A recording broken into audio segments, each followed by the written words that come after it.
Құрметті класстастар, 69 жылдың міне класстас сыныптастарымыз бүгін жиналып міне Алматыда Шаңырақ кафесінде жиналып класстас бауырларымыздың бүгін соған бір Құран оқытып жатырмыз.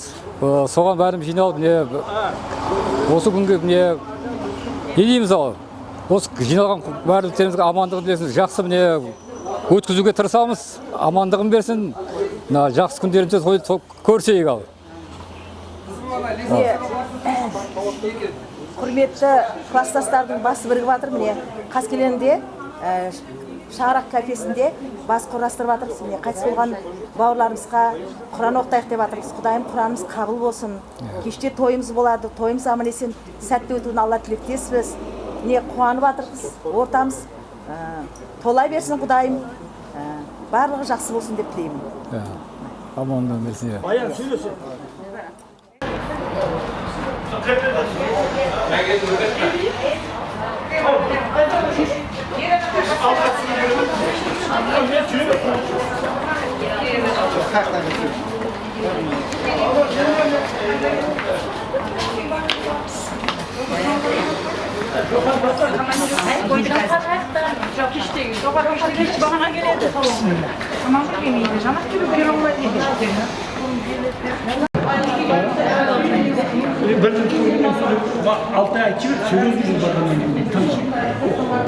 Hoş bulduk oğlum.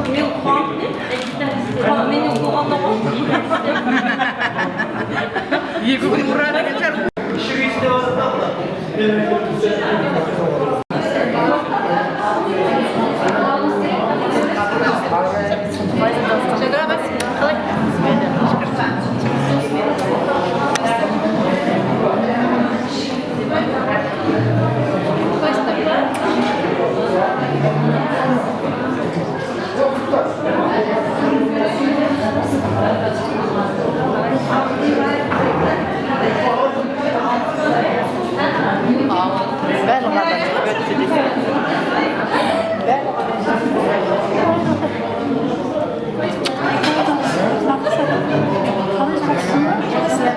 Hani usul var mı?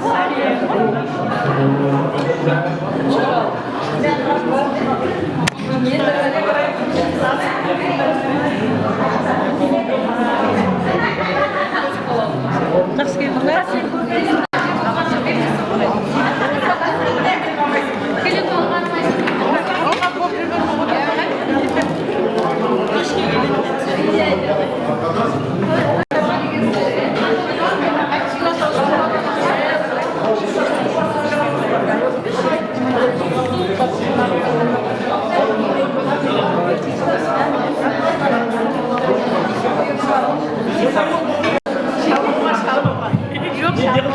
Әлі сол тема жаңағы мен әйелімді ертіп келдім, сендер ертіп келмегенсіңдер. Қайда жүрсіз?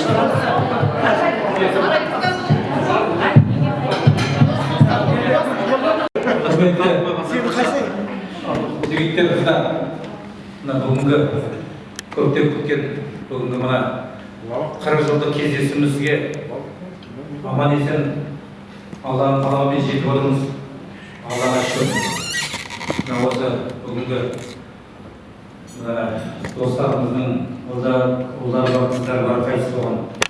Соларға Құран бағыштайын деп жатқанда садақамыз қабыл етсін Алла тағала. Бұл қайтыс болған ұлдарымыз, қыздарымыз жатқан жері жайлы топырақ торқа болсын. Сұрақтарын жүрегінен берсін Алла тағала.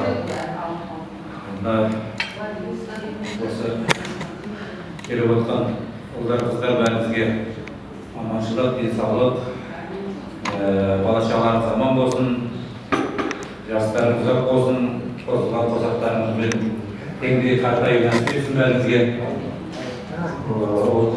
Ұлдан немере, қыздан немере сүю, немереден шөбере сүю нәсіп етсін бәрімізге. Бүгінгі садақамызды бастауға рұқсат етсеңіздер. Құдай беріп жүрмін. Ақтаудан келіп отыр, жан-жақтан жиналып отыр, қосып жатырмыз, Алла қабыл етсін, беріп жатқан садақаларын алған. Ниеттеріміз қабыл етсін бәріміз. көп болсын, берекет болсын, Құдай дағды амандық болсын. Дастархандарын тойға жайсын, жылдан жылға аман есен бас қосып жете берейін. 50 жыл, 60 жыл деген бас қосуларым көп бола берсін. أعوذ بالله من الشيطان الرجيم بسم الله الرحمن الرحيم إنا أنزلناه في ليلة القدر وما أدراك ما ليلة القدر ليلة القدر خير من 1000 شهر تنزل الملائكة والروح فيها بإذن ربهم من كل أمر سلام هي حتى مطلع الفجر سبحان ربك رب العزة عما يصفون والسلام على المرسلين والحمد لله رب العالمين. آمين. اللهم تقبل منا الدعاء وارزقنا بما جعل الصواب محمد صلى الله عليه وسلم الله ولوالديه والمستاذين والجميع والمؤمنين والمسلمين والمسلمات اللهم إنك مجيب الدعوات ورافع الدرجات ومنزل البركات وحافظ الرجال يا ربنا واسمعنا وبروزنا ورزقنا حسبنا وحسبنا واسكن بالله Allah Teala'nın kalacak cennetten dolayı bol dünyada bilip isimlerle Rahim sıfatını keşfedip yapıyor. Bugün bu jaylanda sakanlarınızda Allah Teala özlerinde kabul olup muratlarınızı nasıl olsun.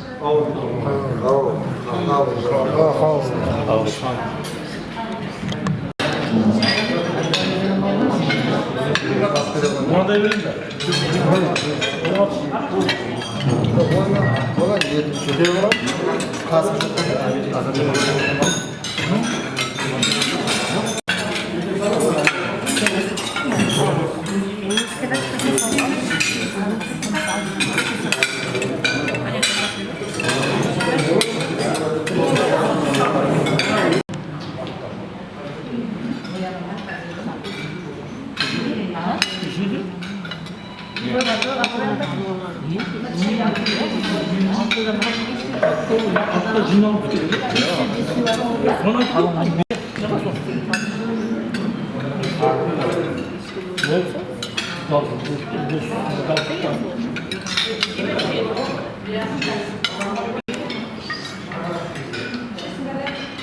Батыраған не бар? Батырағада қалған сүттерге бар. Содан бірін алып.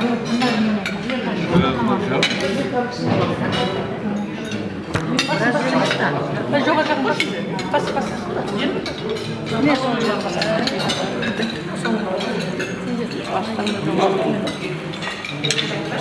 Құттай қалған.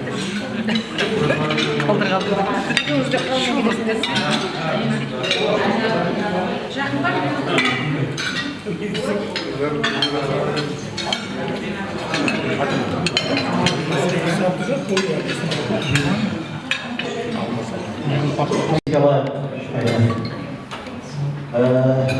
Еліміз солар енді жатқан жері жайлы болсын, имандары да сол алдында айтқан Алла Тағала оларды орны жақтырмасын. Елімде қалған жайды тұрақтап ішкіміз дейді ғой, қалған жағдайда болса аман болайық. Келесі отырыстарда осындай басым аман, бауырым бүтін болып, ауыл бірге отыра берейік. Алыстан қанатта келіп, бәріңізге рахмет көп. Кеше Алла бұйырса 40 жылда солар жақсы өтіп ойғандай. Медицина жағында болсын, бәрімізде Аллаға шүкір келіп түсірдік. Немере көріп жатырмыз, кейбіреуіміз шөбере көріп қанша солардың сырттан бір Алла Тағала нәсіп етсін. Сол енді.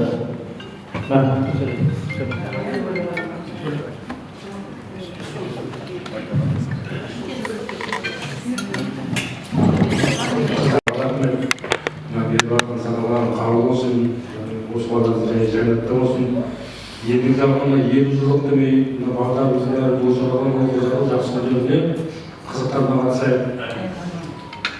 Бұл садағаныз қабыл болсын, кете берейін оң болсын.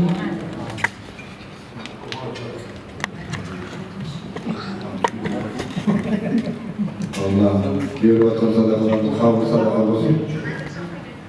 Енді өткенде ауылға барып бастарымыз зияратта балдардың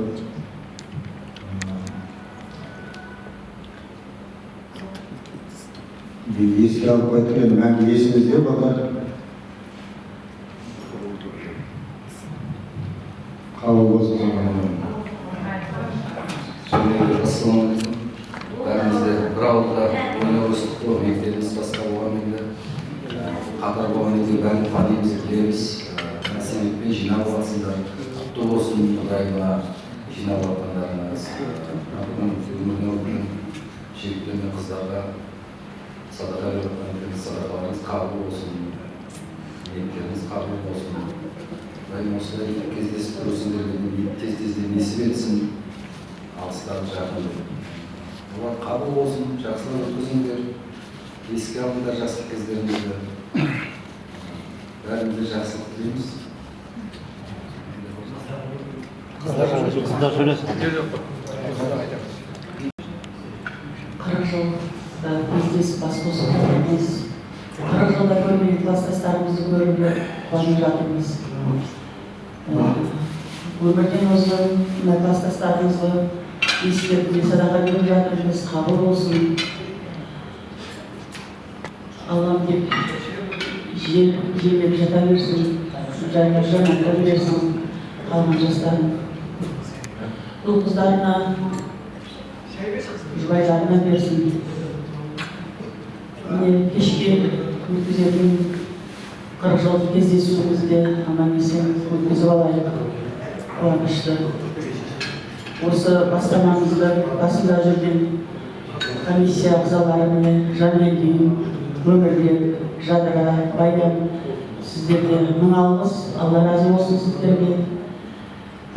Келесі жылдарда да міне бауырымыз бүтін 45 жылдық, 50 жылдық кездесулерімізде бастарымыз қосылып, осындай қуанышты жүздерімізді көріп Алла нәсіп етсін. Садақамыз қабыл болсын.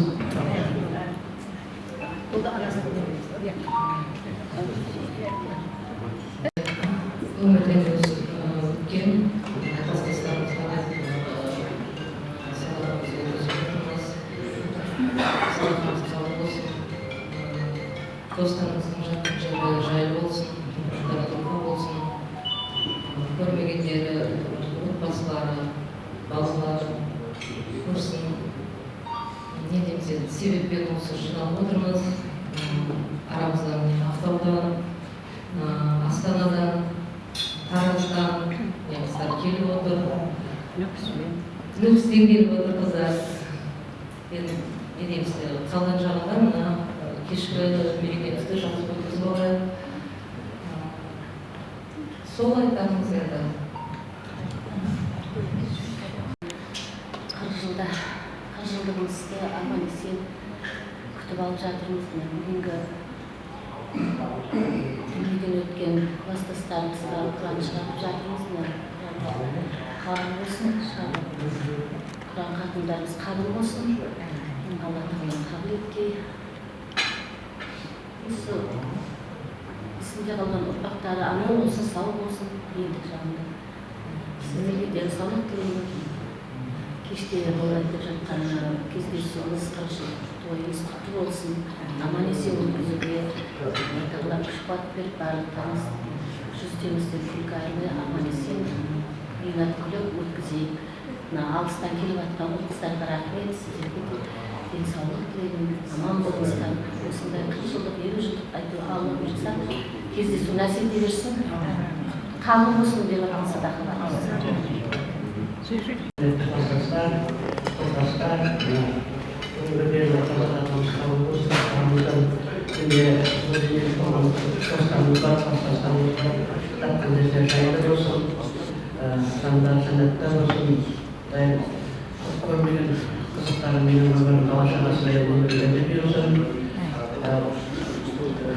көптен көріспедік, 40 жылдан бері көріспеген адамыз, достарымыз бар, класстастарымыз бар. Ал қайтқан адамдар осындай біздің қайырлы берсін, бала шағасынан немересін берсін, жақсылықтарын. Жақсылықтары ойламы осындай құтты болсын, оң болсын. Намысымды береке жатқан қажылықпен бәрімізге құтты болсын. Аман есен келесі жылы 45 июльде аман есен басымыз түген бауырымыз бүтін болып бәріміз аман есен осылай жақсылықтар тойлап кездесем деймін. Жақсы достарым, бүгінгі өмірден озған достарымызға арналып жасап жатқан садақамыз қабыл болсын. Жайлар жаннатта, топырақтары торқа болсын. Өзі бала-шағаларына, жолдасына дегенде тілекші болып жатсын. Мына енді аманшылық болсын ең алдымен. Осы кеште жасайын деп жатқаннан мерекемізде сәтті өтсін, аузымызға әдемі болып өтуіне тілектеспін. Аманшылық болсын. Айдай қазір, айдай деп неге келді ғой? Күмсай айтады ғой, Күмсайдан келді.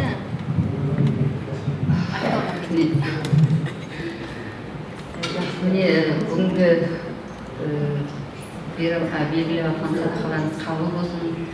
Мына өмірден өткен жігіт қыздардың жатқан жері жайлы болсын. Мына кешке келетін 40 жылдығымыз оң болсын, жақсы өткеріп, бәріміз жақсы күнде көріскенбіз.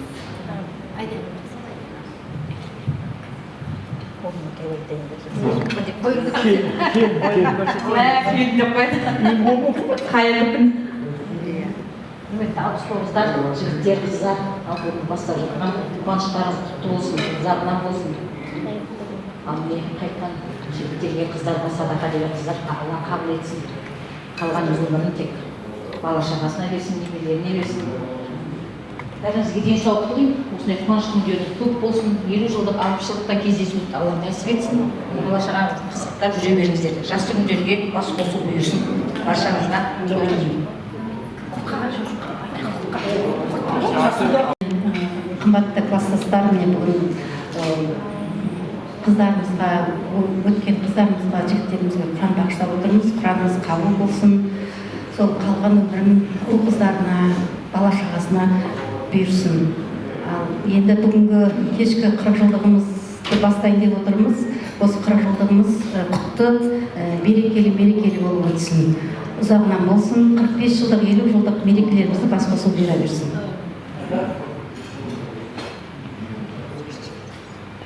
Құрметті класстастар, бас қосып Аллаға шүкір етеміз. Осы күнге келіп қауышуға кездестірген бәрімізге шүкір етеміз.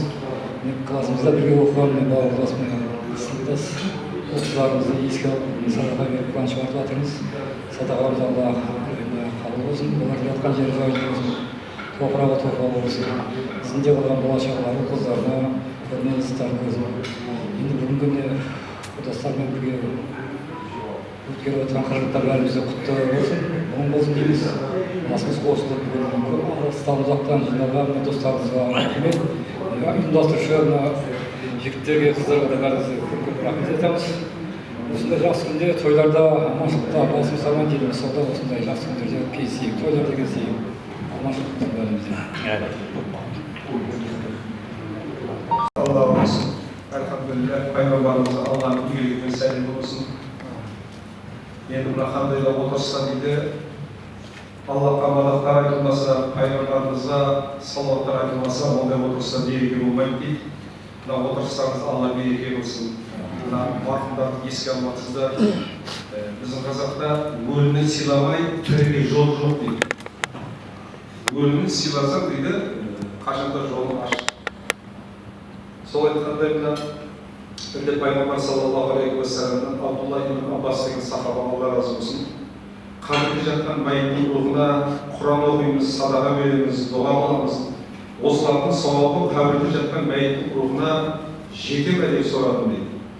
Пайғамбар саллаллаху алейхи уассалам қабірде жатқан мәйіт суға батып тұншығып қол бұлғап көмек сұрап жатқан тәрізді.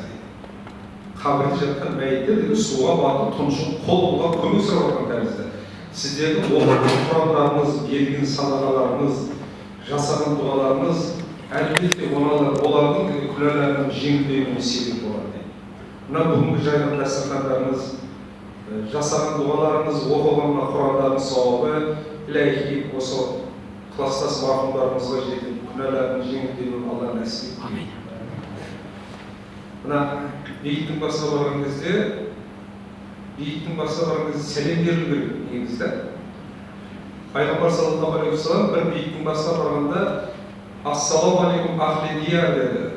Осы бейітте жатқан мұсылмандарға ассалауму алейкум деді.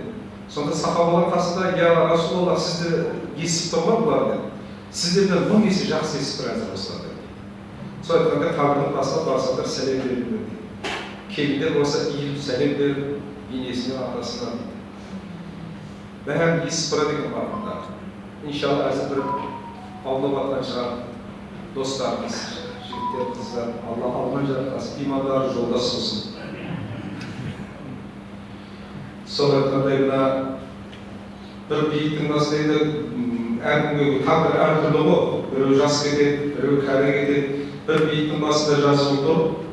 Бұл арада сәбилер жатыр, еріндері сүттен кеппеген. Бұл арада сәбилер жатыр, еріндері сүттен кеппеген. Бұл арада аурулар жатыр, гүл іздеп қырға беттеген. Бұл арада жігіттер жатыр, ажалын жолдан күтпеген. Бұл арада аналар жатыр, шарбас қалған бітпеген. Бұл арада әкелер жатыр, жығылған жолда жүкпенен. Бұл арада аталар жатыр, сөз мәйегін жүктеген дейді. Сол сияқты мінекей Алла тағала мына бүгінгі марқұмдарды еске алып, беріп жатқан садақаларын қабыл болсын. Бірде мына бітіргендеріңізге 40 жыл болды деп жатсыз ғой. Осы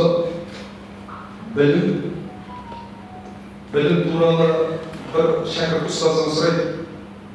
Осы мамандықтың профессионал болу үшін не істеу керек ұстаз дейді. Ұстаз айтады, мамандықтың болу үшін дейді, теңіздей білімді игеру дейді. Теңіздей білімді игерсем жетер ме дейді, теңіздей білімнен тамшыдай амал істеп білу керек. Теңіздей білім, теңіздей амалды игерсем жетер ме дейді, теңіздей білім, теңіздей амалдан тамшыдай ойламен дейді. Теңіздей білім, теңіздей амал, теңіздей ойды игерсем жетер ме дейді, теңіздей білім, теңіздей амал, теңіздей ойдан тамшыдай ықылас дейді. Енді ықыласты ғой, жақсы көріп істе жұмысында. Кімде-кімде де кәсібін жақсы көріп істемесе, тапқан тиыннан береке күтпей қойсын дейді. Сол сияқты мына тамақтың өзі, мына палаудың өзін әзір екі аспазшыға пісірсең, сол күріш, сол сәбіз, сол жаңа пиязы, болгарский етін бәрін бересің. Екі аспазшы екі түрлі болады. Сол айтқанда мына шын жүрекпен мекір дейді ма өзбектерде. Мекірді қоймасаң дейді, несі дәмі өтмайды дейді. От души, шын жүректен, ықыласпенен қатарымыз әзір келін алып отырмын, біздерді көбісі тамақ бүгін өзің пісірші. Енді ол келіндерге өлу керек қой, қашан керек болады. Сол сияқты мына ерлі зайыптымен қатарларымыз бәрі әзірмеки немере көріп жатырмыз, шөбере көріп жатсыңдар қатарларын. Шөбере көргендеріңіз бар шығар. Адам өлген кезде қабірге шығарып салады ғой. Туысқандары, байлығы, сосын иманы, жасаған жақсылығы, жаманысы дейді. Сонымен бірге некелерге де келеді. Бұл дүниедағы неке ол дүниеға бірге болады екен. Ертең жәннатта дейді, мына сұрағы келсе жеңілдеп арқай жәннатқа кірген кезде дейді, кітапта Құранда келеді осындай не қор қыздар мен сүйіншілейді дейді. Сондай сұлу қыздар дейді, әке шешесі бетіне сүймеген сұлу қыздар мен сүйіншілейді дейді. Сонда әлгі құл айтады, я Раббы, менің бәйбішем бар еді, намазшам, оразада бәйбішем бар еді дейді. Сонда Алла тағала бәйбішесін кіргізін дейді.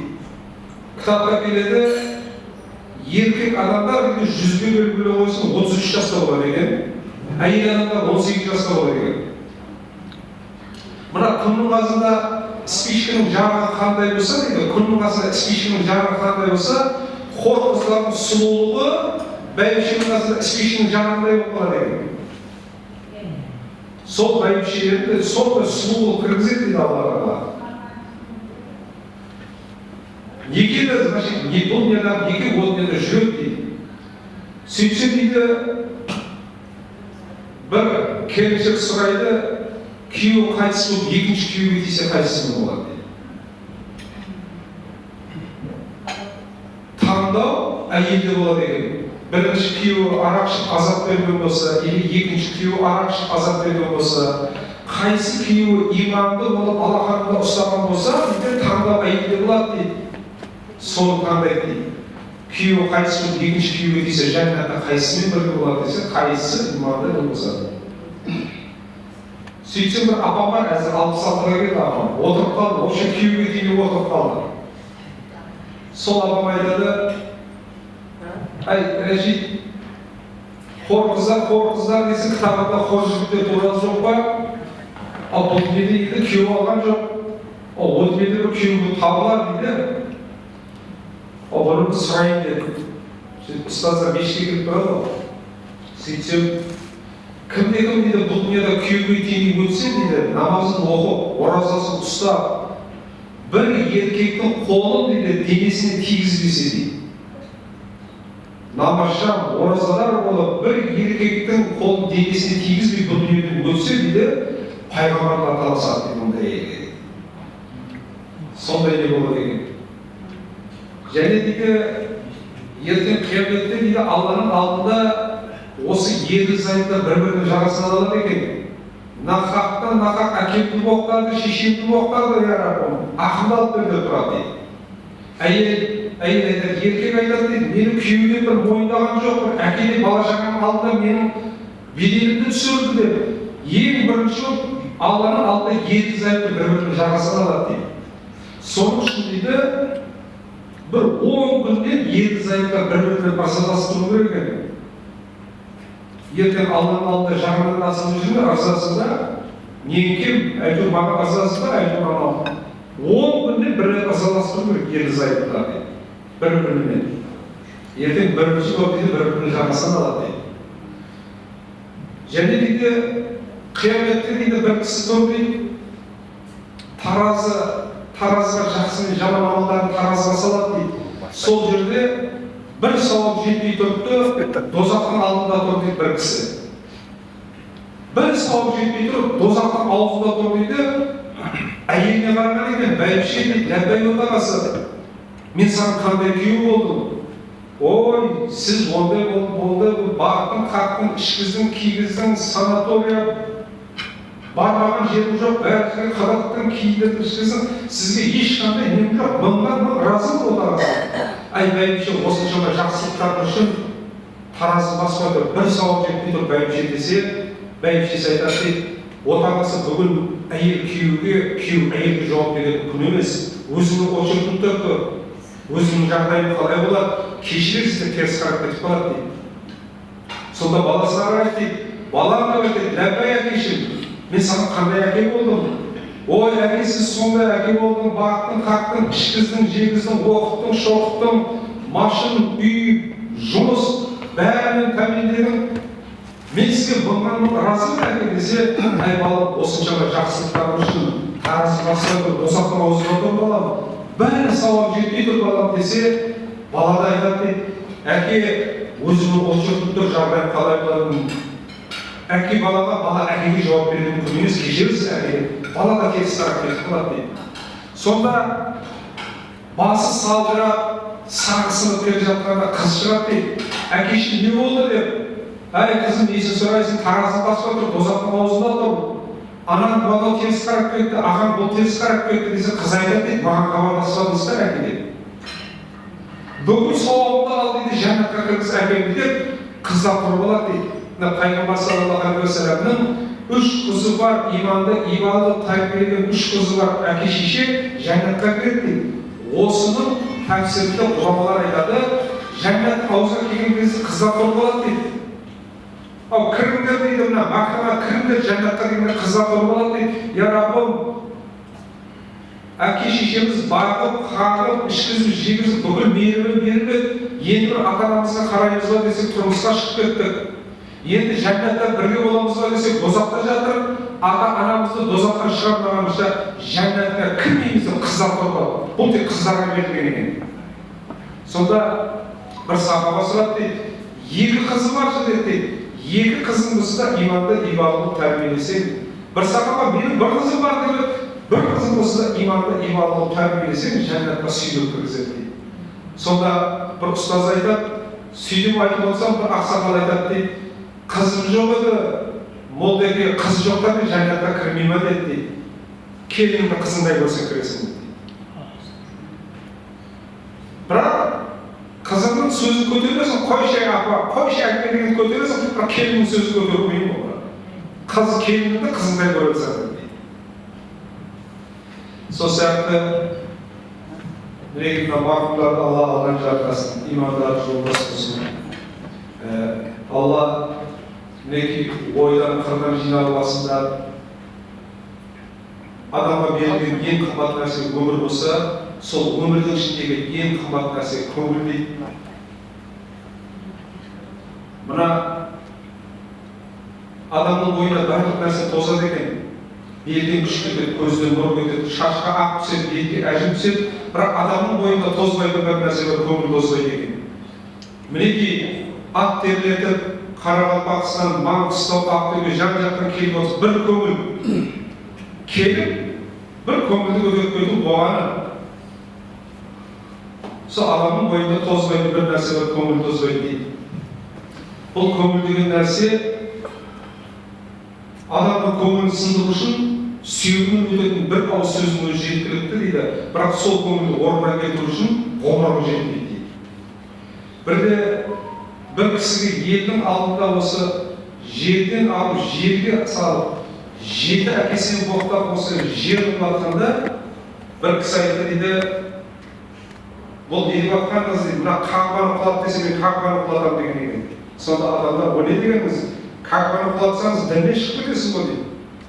Сонда кісі айтады, жоқ дейді, қағбаны дейді адам тұрғызды дейді, пайғамбар Ибрахим алейхиссалам адам тұрғызды оны дейді. Адамның тұрғызғанын адам тұрғыза алады, мен одан да әдемі тұрғызамын ол қағбаны дейді. Бірақ адамның көңілін дейді, Аллах тұрғызды дейді, кім сол адамның көңілін сындырса, ол көңілді Алла тұрғызғанша ол көңіл орнына келмейді. Адамның көңілін сындыру қағбаны құлатқаннан да ауыр нәрсе дейді. Адамның көңіліне қарап сөйлеу бұл имандылықтың белгісі дейді. Бір екі дос жолда келе жатыр, осы досыма аузына келгенде айтып жатса үндемейді дейді досы.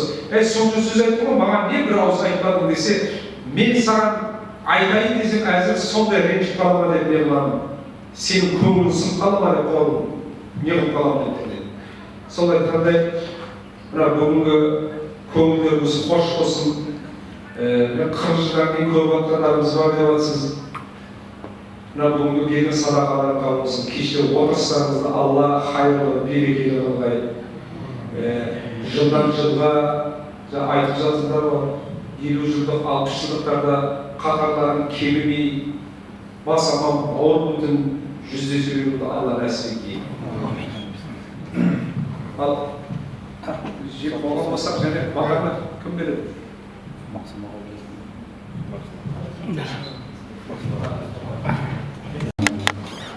Көзілері президентіміздің қағыз қолай ресе самыл жеткізім жөңілі жолымыз болсын, қолағыз жолдас болсын. Төрт көз туған аман есе Құтайым айдан аман жылдан есен жете берейік. Ауырмай, сақамай қалдымызда балдарымыз аман бол, жүздерінің күлкі өтпесін.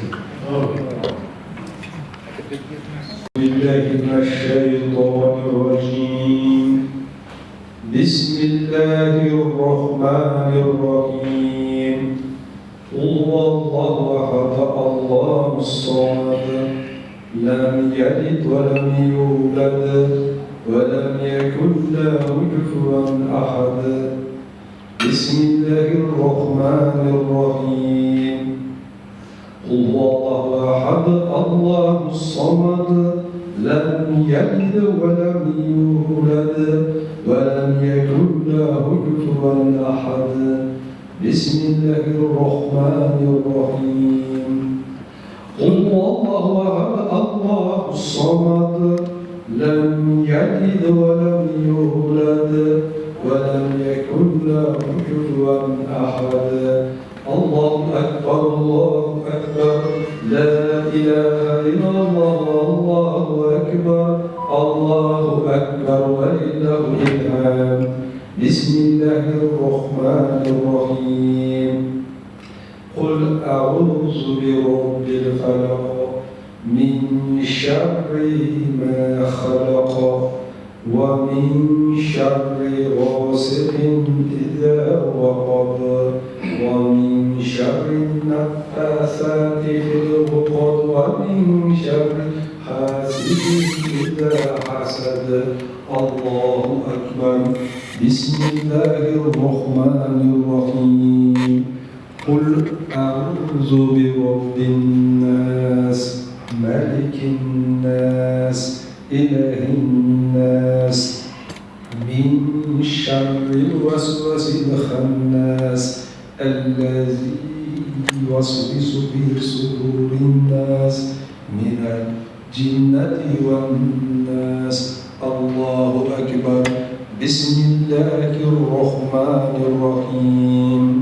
الحمد لله رب العالمين الرحمن الرحيم مالك يوم الدين إياك نعبد وإياك نستعين اهدنا الصراط المستقيم صراط الذين أنعمت عليهم غير المغضوب عليهم ولا الضالين. بسم الله الرحمن الرحيم. ألف لام ميم ذلك الكتاب لا ريب فيه هدى للمتقين الذين يؤمنون بالغيب ويقيمون الصلاة ومما رزقناهم ينفقون والذين يؤمنون بما أنزل إليك وما أنزل من قبلك وبالآخرة هم يوقنون أولئك على هدى من ربهم وأولئك هم المفلحون. سبحان ربك رب العزة عما يصفون والسلام على المرسلين الحمد لله رب العالمين.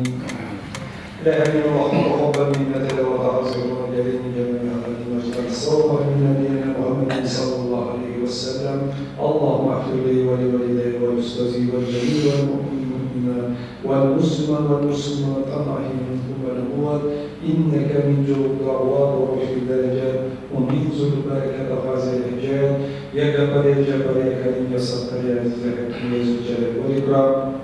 Бәріміздің разылығымыз оқылған қасиетті Құран, қасиетті аяттардан болмаса оқылашылық Пайғамбар Адам алейхиссалам рухына, анамыз Хауаның рухына, Адам алейхиссаламнан қалған жәми пайғамбарларға, соңғы пайғамбар Мұхаммад Мұстафа саллаллаху алейхи уассаламның рухына, оның отбасына, туысқандарына, сахабаларына, әулиелерге, шахид сыдықтарға, бұл деді ла иляха илlalloh Мұхаммад Расулуллах деген мұсылмандарға және бүгінгі дастарханымызға себепші болып отырған Шүленбаев Қайрат Сағынұлы, Наренбаев Әмірхан Жұбатанұлы, Жетімбеков Амантаев Ырзатайұлы, Бөбекханова Света Зейнуллақызы, Айжігітова Жамал Қонысқызы, Алданов Бақытұлы Мәлікұлы, Елеусинова Тамара Қуандыққызы, Якупов Рысбаев Қоқанұлы, Қаламдаров Абылбаев Пірімжанұлы, Барылбаева Шірін Алламжанқызы, Нұржанов Мұратбек Бейсенбайұлы, Нұрсұлтанова Зина Базарбайқызы, Алжанов Бақытнұр Мәлікұлы және аттары айтылмай кеткен дәметкен марқұмдардың рухына бақшылықтың қылар амалына жарқырап жатқан жерлеріміз жайынан жаннаттан қылмай, ол дүниеде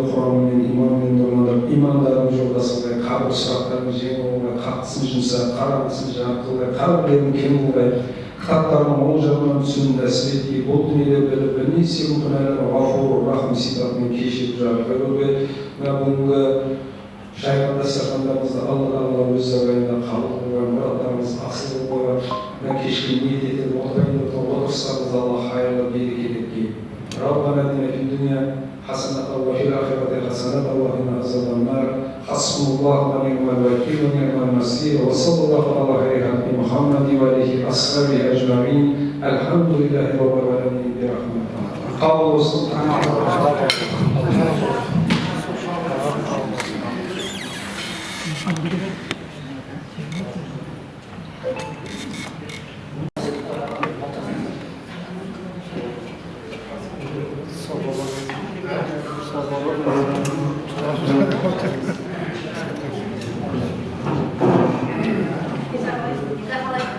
Kita